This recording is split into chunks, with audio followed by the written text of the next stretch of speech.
Cinema pay ఛానల్కు స్వాగతం. So ఈరోజు సినిమా విషయానికి వస్తే ఈ మహేష్ బాబు, రాజమౌళి వీళ్ళ సినిమా అయితే నెక్స్ట్ షెడ్యూల్ ప్రకటించారనమాట. నెక్స్ట్ షెడ్యూల్ అయితే టాంజానియాలో సెరెంగెటి నేషనల్ పార్క్ అనమాట. ఆ పార్క్లో సినిమా షూటింగ్ ప్లాన్ చేశారు.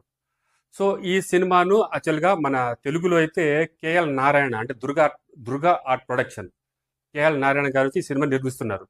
సో ఇప్పుడు ఈ సినిమా పైన ఒక కొత్త అప్డేట్ ఏంటంటే రాజమౌళి గారు ఈ సినిమాని అంటే ఆస్కార్ నామినేషన్ కోసమని ఒక హాలీవుడ్ ప్రొడక్షన్ సంస్థతో అంటే మంతనం జరుగుతున్నారనమాట.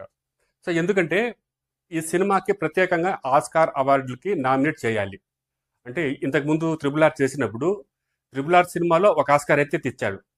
సో కాకపోతే ఇప్పుడు ఈ సినిమా కంటే ఒకటి కాదు, ఇంకా చాలా కేటగిరీలో నామినేషన్ వేయాలి, ఇంకా నామినేషన్ అవార్డు కూడా తీసుకురావాలి అనే ఉద్దేశంతో ఈ సినిమా నిర్మిస్తున్నారనమాట.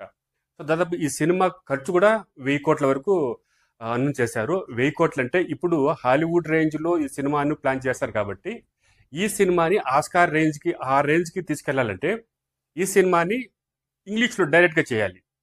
సో దానికి ఒక ప్రాసెస్ అంటూ ఉంటుందన్నమాట. అంటే ఆస్కార్ అవార్డుకు మనము డైరెక్ట్గా నామినేట్ అవ్వాలి అంటే ఈ సినిమాని ఎలా ముందుకు తీసుకెళ్ళాలి, ఆస్కార్ అవార్డులకు డైరెక్ట్గా ఎలా నామినేట్ చేయాలి అనే విషయం పైన రాజమౌళి అయితే హాలీవుడ్ సంస్థలతోనూ హాలీవుడ్ ఇంకా ప్రముఖులతోనూ అంటే ఆ మంత్రాలు జరుపుతున్నారనమాట.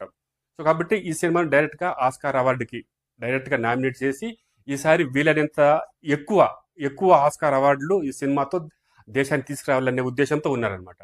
సో ఇప్పుడు ఆస్కార్ అవార్డుకి డైరెక్ట్గా నామినేట్ చేయాలంటే ఏం చేయాలి, ఎలా చేయాలనేది ఒక చిన్న ప్రాసెస్ అయితే ఉందన్నమాట.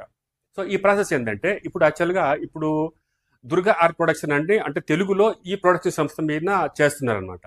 సో ఈ తెలుగు ప్రొడక్షన్ సంస్థలు చేస్తే మనం డైరెక్ట్గా అంటే హాలీవుడ్ అంటే ఆ కేటగిరీలో అంటే విదేశాల అంటే ఫారిన్ కేటగిరీ ఆ సిచ్యువేషన్లో మనము నామినేట్ చేయాలన్నమాట. అంటే ప్రతిసారి ఫారిన్ కేటగిరీలోనే నామినేషన్కు ఆస్కార్ అవార్డు నామినేషన్కు అది అప్లై చేసుకోవాలన్నమాట.